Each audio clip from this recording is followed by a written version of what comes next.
Joining me now is News Corp columnist Angela Mollard and Sky News contributor Louise Roberts. Louise, what were the highlights of the trip for you? Well, it was a fantastic trip, and as you say, Caro, for the two of them to be in Canada, Charles quite clearly was really enjoying himself. They were guests of the newish sort of Canadian PM Mark Carney and his wife Diana.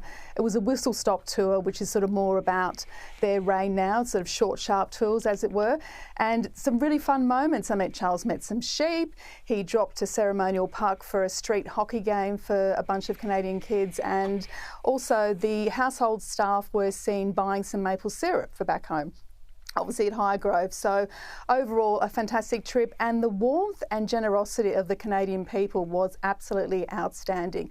They absolutely adore Charles. In fact, one woman showed him a tattoo on the inner side of her arm, which apparently was the cipher of the late Queen Elizabeth, the E and the R and the Roman numerals in between that, and sort of said to him, well, I'll get one for you next. And there's no sort of recording of how Charles reacted to news that she was getting a tattoo for him, but no doubt he would have made her feel comfortable and would have felt that it was a really lovely gesture by her. But there was sort of a cappella, God Save the King.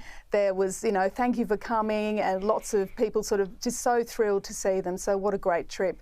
And as you say, Charles really enjoyed himself as well. There was a bit of soft diplomacy from Camilla. She met with some Ukrainian sort of volunteer workers and sort of commended them for the work they'd done. And we saw that footage there of Charles planting a sapling tree, which I believe is the 5th tree he's planted. So the Canadians are very clever because they're getting the royals to literally put down roots every time they come and visit. So overall, a great trip.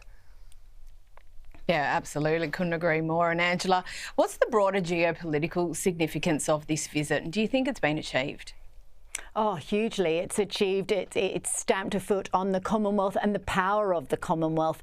And if you think about it, Charles is not just a figurehead king. He's, in some ways, you could look at his late mother and you could think she stood for longevity and that sort of constancy. But Charles's reign is going to be a lot more muscular than that. He's not just wearing the crown, he's wielding the crown. And he comes to it as a man at 73. It was when he took over the crown, unlike his mother at 25, and he now has that gravitas. He watched his mother oversee the Cold War, the battles in Northern Ireland, obviously the war on terror, and he now has something to say on the world stage. Louise talked of soft diplomacy with Camilla. Charles is doing exactly the same. He wants this to be a legacy reign. He wants to make a difference.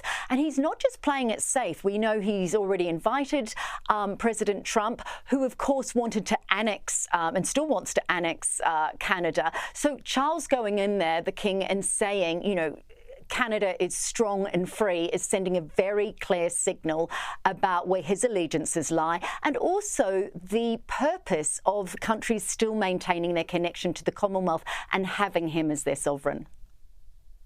And Louise, if that wasn't enough for the week for the king, he received a Rolls-Royce from Bahrain. So what's your view on this, and what's the message that it sends?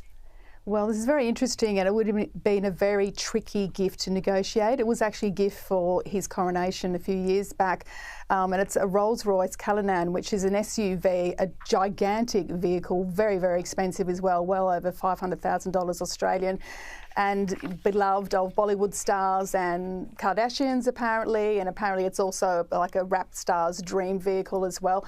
That aside, of course, we know that Charles is very much eco-friendly and doesn't sort of like petrol-guzzling vehicles. I think he sort of goes around the Highgrove estate in his own sort of EV Land Rover. So it may have been decided that it would have been ruder to decline the gift than to actually accept it from one king to another. So again, a lot of behind the scenes back channeling probably.